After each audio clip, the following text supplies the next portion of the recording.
Hi, I'm Lisa Leiter. In Chicago Business Today, the race for Chicago mayor. Each week, I'll sit down with Crain's political columnist Greg Hinz to talk about the race to run the city. This week, a few big names grabbed the headlines and changed the dynamics of the campaign. I began by asking Greg about the biggest headline of the week, Cook County Sheriff Tom Dart's exit from the race. He didn't quite have the fire in his belly for what was, by all counts, was going to be a nasty kind of contest against Rahm Emanuel. People forget that just this last summer, he probably could have had the Democratic Senate nomination. Party leaders wanted him to run because they didn't think Alexa Giannoulis is a very strong candidate. He turned that down too. So maybe he's just kind of in his comfort zone now and just doesn't want to go beyond it. Could he have won? Oh, absolutely. He was on every consultant I know who knows Chicago politics had him certainly in the top two. He was well known. He had access to money, not as much as Rahm. Would have been at or very close to anybody's list at the top. All right, let's get down to the bottom line. How much of an advantage is this for Rahm Emanuel?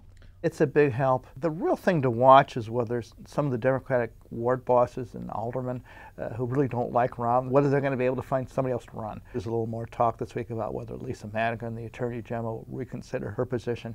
I don't think so, but there's a political vacuum there at the moment, and either it'll get filled or eventually those folks will gravitate to Mr. Emanuel, but he's the big winner on this, no question. Could this really be the event then that does nudge another big name candidate, into the race? I mean, you mentioned Lisa Madigan, but are there any others out there? None that I'm aware of who would have her kind of resources at this late date. Millions of dollars have to be raised. If you haven't taken preparatory steps at this point, it's awfully late to do that. The African American community seems to be wanting to unite behind one candidate, hasn't really done so yet. Who do you think is most likely to succeed in that camp?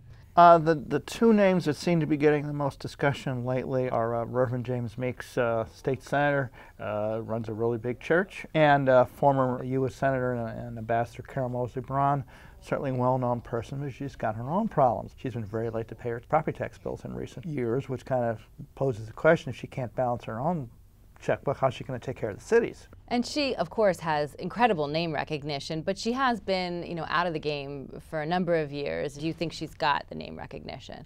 Well, it's better to have the name recognition than not, but I think that she would have an awful lot of homework to do. Of course, there are some Hispanic candidates as well. What's the story there? Who's likely to get their vote? Two people worth watching. Miguel del Valle, former state senator, city clerk, he says he's in to stay. He's going to run. He does not have much money. On the other hand, there is Gary Chico, Mr. Daley's former chief of staff. He does have some financial resources and can stand up and say, hey, I've run government. He has a little bit of baggage by virtue of his years with the mayor that might require him to do a little bit of explaining. Well, this race will certainly get more attention after next week's midterm elections, and so we'll be talking a lot more about this to come. Thanks a lot, Greg. You're welcome. And that's this edition of Chicago Business Today. To read more about the race for Chicago mayor, be sure to check out Greg's blog at chicagobusiness.com. Thanks for watching. Have a great weekend. We'll see you back here on Monday.